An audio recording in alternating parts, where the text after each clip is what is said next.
Mesdames et messieurs, bonsoir. Aujourd'hui, nous allons parler, toujours dans le cadre du développement personnel, des 10 pièges à éviter dans le marketing de réseau, présenté par Oxan Signali que je suis. Bien, c'est une vidéo tutoriel que nous avons utilisée pour notre plateforme, donc nous allons être assez bref pour ne pas consommer trop du temps. Pourquoi les gens échouent dans le marketing du réseau? Eh bien, 30%, c'est dû à des facteurs, on va dire des facteurs lointains. Et 70%, c'est dû à des facteurs personnels. Donc, ça veut dire que la plupart des gens qui échouent dans le marketing de réseau, c'est parce que 70% des gestes qu'ils commettent leur poussent à échouer et 30% des effets qu'ils subissent de l'extérieur les poussent à échouer. Parmi lesquels, pour les 30% des cas extérieurs, nous avons la mauvaise compagnie. Donc, si vous démarrez avec une mauvaise compagnie, eh bien, ça peut faire partir de la chute de votre entrepreneuriat dans le marketing de réseau. Nous avons aussi le timing, le mauvais moment de démarrer, ou encore d'être assisté par le mauvais upline. Et il y a encore d'autres éléments de ce genre qui peuvent expliquer les 30% des facteurs, les autres facteurs qui peuvent expliquer l'échec. Dans les 70% des facteurs personnels, nous avons effectivement des choix que personnellement nous engageons, des définitions que nous mettons et des objectifs mal établis qui peuvent faire en sorte que nous puissions échouer. Aujourd'hui, nous allons parler des 10 pièges à éviter dans le marketing de réseau à tout prix. Tout se résume sur vos actions, parce que ce sont vos actions qui vont vous emmener vers un résultat, parce que chaque action correspond à un choix et qui nous emmène vers un résultat. Alors, posez-vous ces questions chaque fois que vous allez faire une action dans cette entreprise. Ai-je fait de mon mieux? L'action que j'ai fait, est-ce que j'ai fait de mon mieux ou est-ce que j'ai voulu essayer? Est-ce que j'ai voulu aller jusqu'à fond? Est-ce que je l'ai fait comme il se doit? Deuxième question, est-ce que je le fais correctement? Qu'est-ce qui a mal tourné en cours de route? Comment puis-je le faire mieux? Ce sont des questions que vous devez vous poser à chaque fois que vous vous apprêtez à faire une action et cela va vous permettre de pouvoir avancer correctement dans votre entreprise de marketing de réseau. Dans le premier piège à éviter, c'est de ne pas prendre au sérieux l'entreprise dans laquelle vous vous lancez. Ça, c'est le premier piège à éviter. Vous êtes dans une affaire lorsque vous êtes inscrit en tant que distributeur. Soyez fiers de l'entreprise Langrich dans laquelle nous nous trouvons parce qu'il s'agit ici de Langrich. Vous devez être déterminé et prêt. Vous êtes dans le domaine de l'amélioration de la santé et de la richesse. Donc, il faudrait que votre façon de voir l'entreprise puisse être d'abord, vous devez être vous-même d'abord convaincu de votre entreprise. Mais comment faire pour être convaincu de votre entreprise? Vous devez vous former. Vous devez apprendre à connaître les produits. Vous devez les utiliser vous-même parce que ce témoignage doit partir de vous et c'est en partant de vous que cela va pouvoir impacter les autres. Si vous ne faites que répéter ce que vous voyez sur les vidéos, vous ne faites que répéter ce que vous voyez en face de vous par vos uplines ou encore par des gens qui sont des volontaires pour vous aider à évoluer, eh bien, vous n'aurez pas un témoignage vivant et fort. Et donc, du coup, il faudrait que vous puissiez apprendre à utiliser pour avoir des témoignages forts. Il y a également le temps que vous allez passer à vous former, le temps que vous allez passer à parler de l'activité. Pour un début, vous devez commencer en temps partiel, c'est-à-dire vous prenez en moyenne 10 heures par semaine. Parlez au moins à 5 personnes par semaine. Donnez-vous des objectifs et faites un plan de travail. Consacrez au moins 80% de votre temps à vendre des produits et à recruter des nouvelles personnes. Tout ça, ce sont des objectifs que vous devez vous fixer afin que vous puissiez montrer aux gens que l'entreprise pour laquelle vous vous lancez, votre entreprise n'est pas la moindre. Parce que lorsque nous nous lançons dans Langrich, nous ne lançons pas dans Langrich comme des travailleurs de Langrich, mais nous nous lançons comme des entrepreneurs indépendants. Donc, c'est nous qui allons constituer notre entreprise. Et vous savez que c'est pas facile de lancer une entreprise. Cela demande de la formation, cela demande une connaissance spécifique dans le domaine. Et donc cela demandera que vous puissiez effectivement vous lancer de façon professionnelle. Et vous devez prendre un temps pour pouvoir vous approprier de toutes ces choses et toutes ces connaissances et des gestes à faire en vous donnant une moyenne au moins d'une année il ne faut pas être pressé. Quand on veut bâtir quelque chose de grand, ça prend du temps. Et il faut être assez patient pour pouvoir voir le fruit de vos efforts. Moi, personnellement, qui vous parle avec l'entreprise Langrich, j'ai vu les fruits après 2 ans. Il y en a qui ont vu les fruits après 6 mois. Il y en a qui ont vu les fruits après une année. Il y en a qui ont vu les fruits après 5 ans. Il y en a qui ont eu les fruits après 7 ans. Tout dépend du focus que vous mettez dans votre travail et du résultat qui va s'en suivre. La deuxième erreur, c'est le plan d'affaires approprié.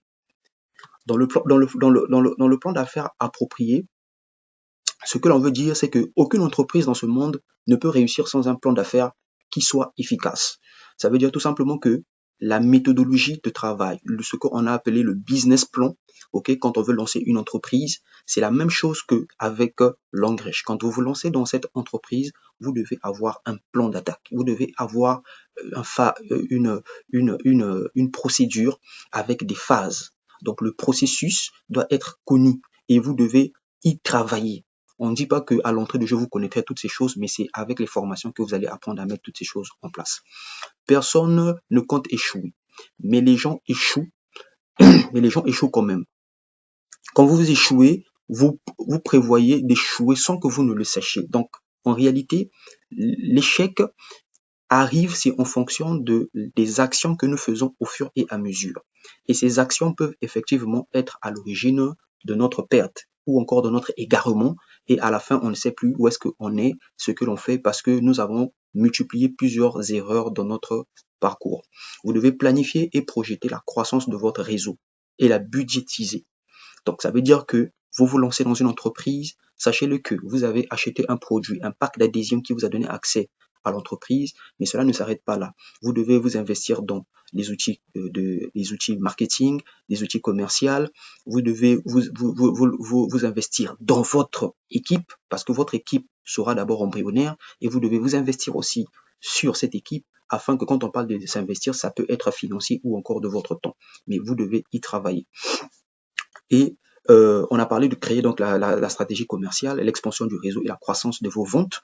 Toutes ces choses-là, ce sont des outils que nous avons commencé à mettre en place et que nous avons déjà mis en place pour vous permettre de les appliquer tout simplement.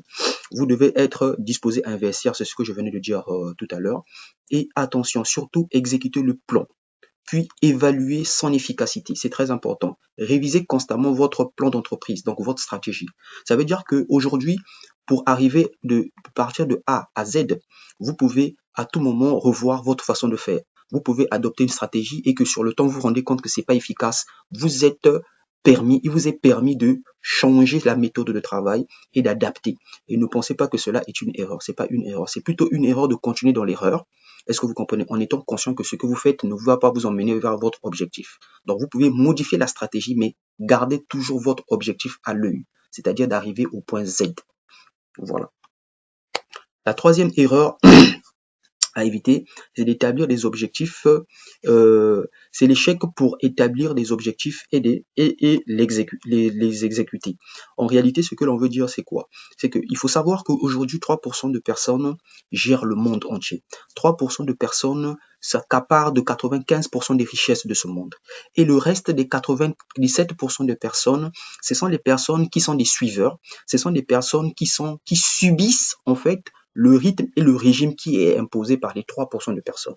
La question que j'aimerais vous poser, voudrez-vous faire partie des 3% des personnes qui dominent ce monde, ou voudrez-vous faire partie des 97% des gens qui subissent le monde, qui subissent plutôt le système du monde? Eh bien, ce choix, c'est vous qui le faites en fonction de vos actions. C'est pour cette raison qu'il est important que lorsque vous vous lancez en entrepreneuriat, vous devez avoir des buts bien précis. Et nous allons en parler. Aucun but n'est triste et petit ou mauvais. Ce qui est important, c'est d'y travailler. Si vous ne pouvez pas toucher la cible, ce que l'on veut dire ici, c'est que si vous vous fixez des objectifs que vous êtes vous-même incapable de visualiser, ben vous y arriverez jamais parce que vous n'avez pas la vue justement de votre objectif. Donc fixez-vous des objectifs que vous pensez être capable d'atteindre. C'est pour cette raison qu'on va parler de l'objectif SMART. C'est quoi l'objectif SMART? L'objectif SMART, c'est tout simplement un sigle qui veut dire pour le S spécifique. Donc dans la définition du spécifique, ça veut dire décrire la direction. avec les détails des tâches. Ok? Donc, vous devez spécifier d'abord votre objectif. Vous devez l'écrire. Vous devez dire que je veux devenir VIP, par exemple. Je veux être VIP, donc vous l'écrivez, VIP. Et avec les actions qui vont s'en suivre, mesurable, ça veut dire que vous devez vous fixer des objectifs avec des délais. D'accord? Vous devez dire en 6 mois, vous devez dire en 2 semaines, vous devez dire en 1 mois. Tout dépend de votre capacité parce qu'il n'y a que vous qui connaissez de quoi vous êtes capable. Et atteignable, c'est-à-dire que vous devez vous fixer des objectifs que vous pensez être à portée de main. C'est-à-dire que par rapport à votre potentiel, par rapport aux moyens dont vous disposez, vous pensez que vous êtes capable d'atteindre cet objectif. Ne faites pas des objectifs faramineux. Je prends un exemple. Vous venez de démarrer aujourd'hui, vous dites que bon voilà, moi je vais être star director en 1 semaine. Vous êtes conscient que vous n'avez pas les moyens pour pouvoir réunir 1 milliard 500 millions de chiffre d'affaires en 1 semaine, c'est pas possible. Vous n'avez pas les moyens, vous n'êtes pas un milliardaire.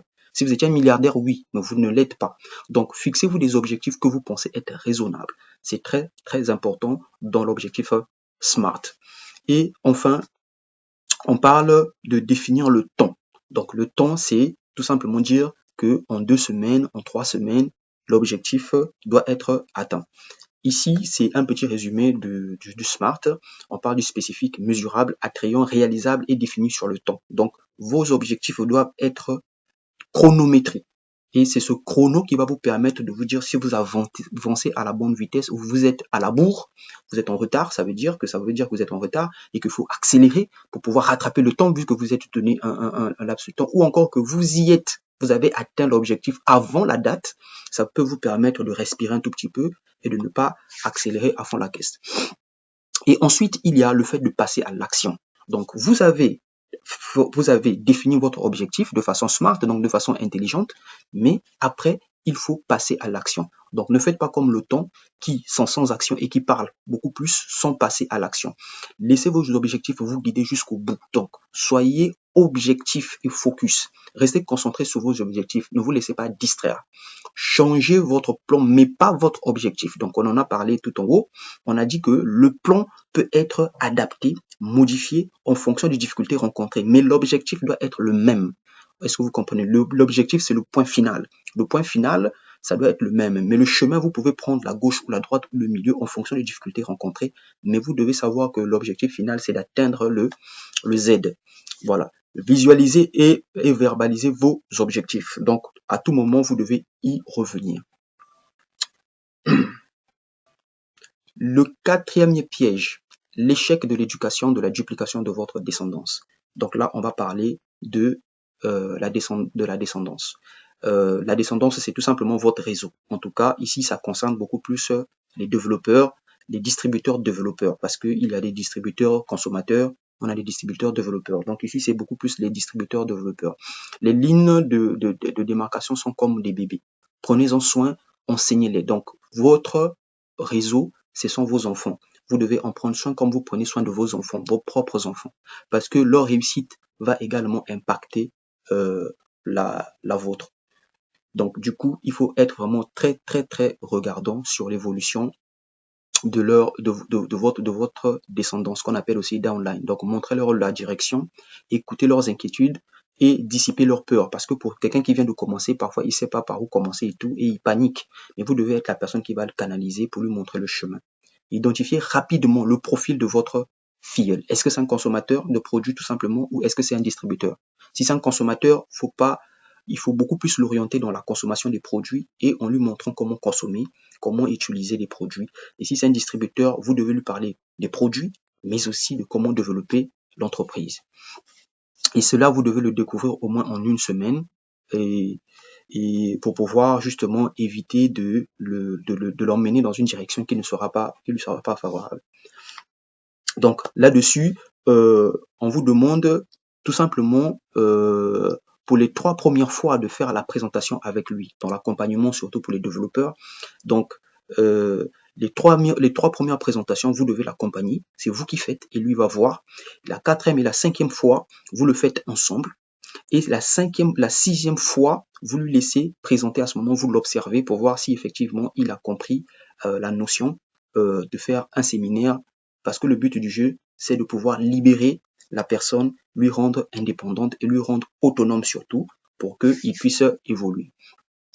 Prenez vraiment soin de vos downlines comme si vous prenez soin de vos enfants. Cependant, ne les gâtez pas trop parce que effectivement, il y a ce qu'on appelle l'erreur de la supervision. En cherchant à toujours être là à répondre à toutes les questions de vos filleuls, à un moment donné, ces filleuls prennent goût, ils se disent que la vie, c'est ça. J'aurai toujours quelqu'un qui va répondre à mes questions, j'aurai toujours quelqu'un qui va répondre à mes préoccupations et lui, ils se sent plus obligés de rechercher, ils se sent plus obligés de mémoriser, ils se sent plus obligés de retenir certaines notions parce qu'il se dit qu'il y a quelqu'un qui est là qui va répondre pour lui, qui va toujours l'aider quand il aura des soucis et ça va l'abrutir. Donc c'est pour cette raison que le but du jeu, ce n'est pas de faire de nos downlines des bébés, mais c'est de faire d'eux des professionnels. Donc vous devez les aider dans un temps record et après derrière les lâcher pour que eux aussi ils puissent déployer ce qu'ils ont au fond d'eux, donc ressortir leur potentiel. Si vous découvrez qu'ils ne sont pas appropriés, laissez-les. On ne perd pas du temps avec les downlines qui ne veulent pas travailler. Si vous sentez qu'il est paresseux, vous sentez que ça, il ne s'intéresse pas à l'activité, alors lâchez-le et allez-y vers d'autres personnes qui ont du potentiel, qui attendent d'être exploités afin qu'ils puissent exploser. Le marketing du réseau consiste à trier les bonnes personnes. Il s'agit d'une entreprise simple, mais qui n'est pas une entreprise facile. Ça veut dire que si vous vous tracassez à perdre du temps sur les gens qui n'ont pas la bonne vision et qui n'ont pas la même vision que vous, vous pourrez vous égosiller jusqu'à vous épuiser et cela pour rien. Donc très rapidement que vous vous rendez compte que la personne n'est pas encore dans la même vision que vous, dans la même philosophie que vous, eh bien, il faut la laisser parfois de côté et passer à une autre personne. Voilà. La cinquième erreur, c'est l'échec de la pratique de ce que vous avez appris. Ce que nous avons appris, la connaissance n'est que le pouvoir potentiel. La connaissance appliquée est le pouvoir. Donc, pratiquez ce que vous avez appris. Dans notre domaine, c'est copier-coller.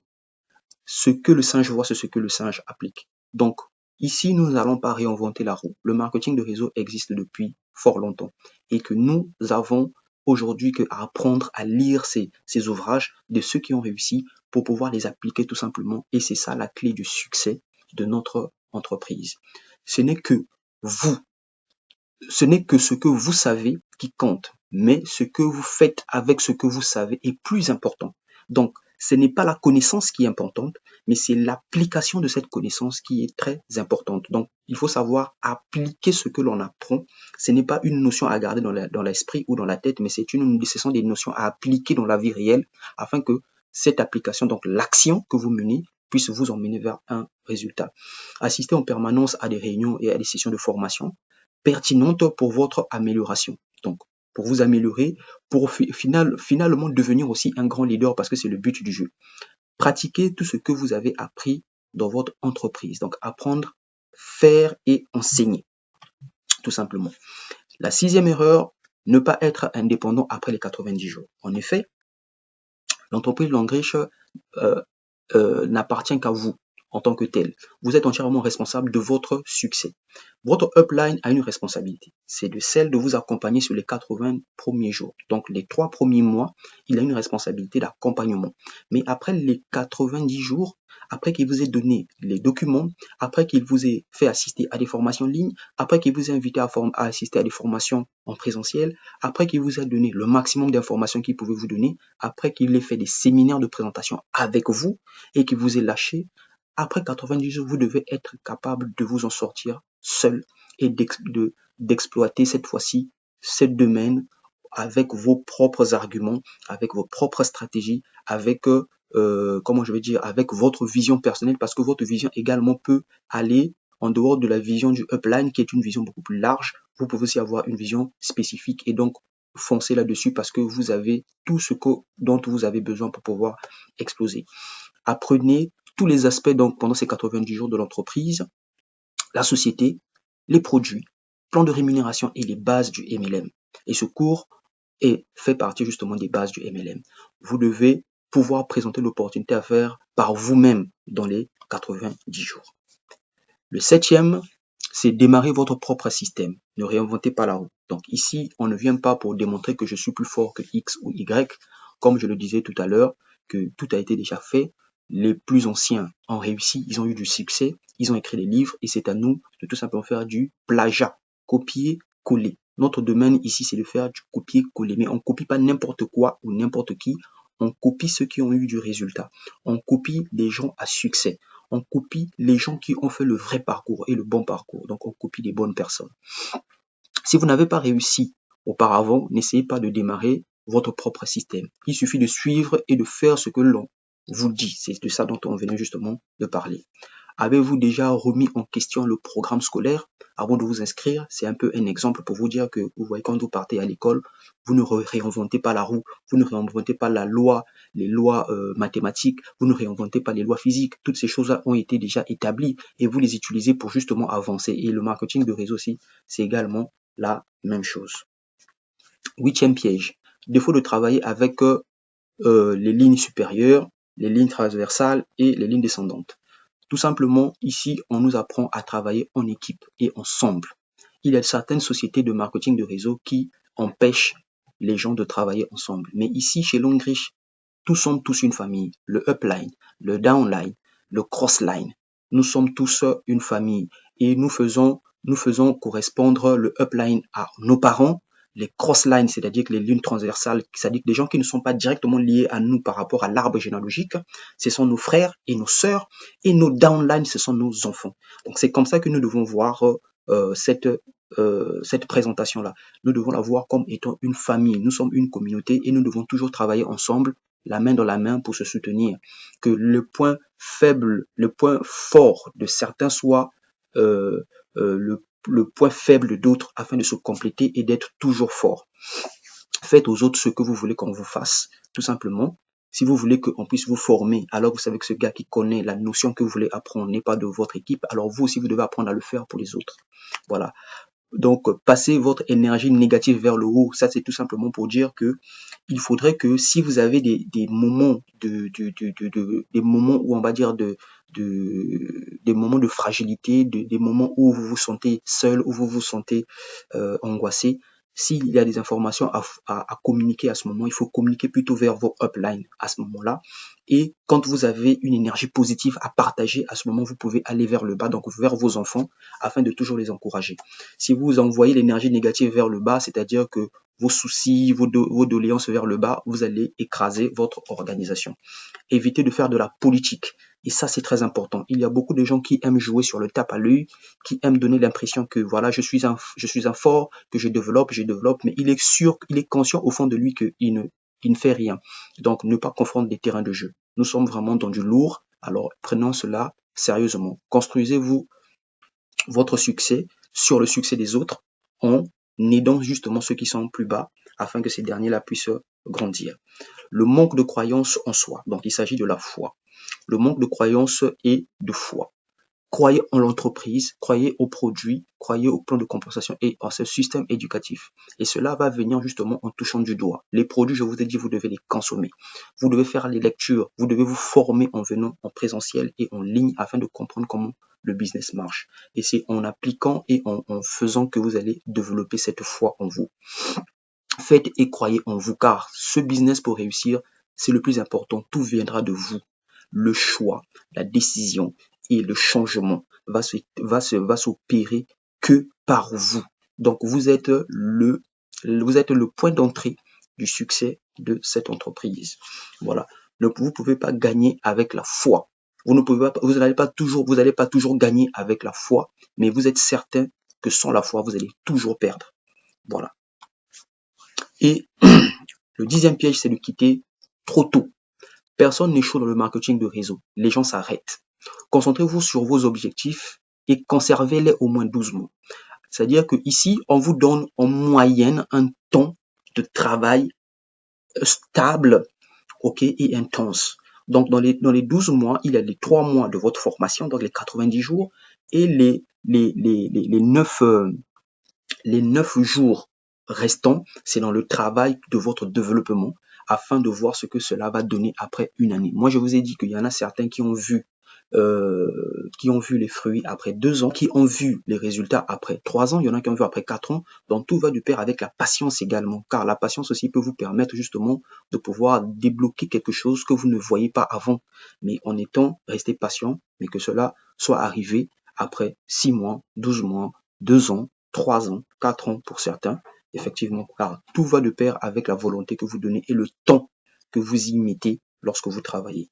Voir la lumière dans les ténèbres, c'est ce qu'on va appeler la foi, parce que quand vous vous lancez, vous ne voyez pas, vous ne voyez pas le bout du tunnel, mais c'est en travaillant que vous allez comme ça vous apercevoir que, attention, là je suis maintenant dans le bon, je commence à évoluer, je commence à voir des PV qui rentrent beaucoup plus sur une patte, ça veut dire qu'il me reste 2 pattes sur lesquelles je dois beaucoup plus m'investir, et c'est cette façon que vous allez finir un jour par exploser votre business. Ignorez donc les idées négatives autour de vous parce que ça ne manquera pas. Rappelez-vous le pourquoi vous avez démarré cette activité. C'est votre pourquoi. Pourquoi vous démarrez. Vous avez démarré cette activité. Et je vous invite par la même occasion d'y répondre de façon intrinsèque. Pourquoi as-tu démarré cette opportunité? Qu'est-ce que tu veux que cette opportunité apporte dans ta vie que tu n'as pas pour le moment? Parce qu'il y en a qui voudront faire cette activité pour développer la partie mindset, le développement personnel. Il y en aura qui voudront faire pour devenir riche. Il y en aura qui voudront faire pour se prouver à eux-mêmes qu'ils sont capables de réaliser quelque chose de grand dans leur vie. Donc, à toi de répondre à la question. Enfin, nous sommes arrivés pratiquement au bout de notre cours. Je vous souhaite d'être zen, maître de votre vie, et l'histoire dira ce qu'il faut. En termes récapitulatifs, je ne veux pas revenir là-dessus parce que ce sont les mêmes titres tout simplement que nous venons de voir. Et je ne veux pas revenir là-dessus parce que la vidéo doit être la plus courte possible, bien qu'on est déjà à 27 minutes. Donc voilà, ce sont les 10 erreurs à éviter de faire. Et nous allons plus tard faire une session en live pour les questions-réponses. Vu que ici je suis seul, je vous fais un tutoriel. Du coup, les questions, ça sera en live que nous allons le faire. Ainsi, je vous souhaite à tous une bonne journée et une bonne lecture du document qui se trouve dans la plateforme afin que vous puissiez l'imprimer et l'afficher d'un côté et vous aurez la vidéo de l'autre pour pouvoir écouter mon son et de comprendre plutôt ce qui est écrit dans le texte par rapport aux éléments développés par la suite.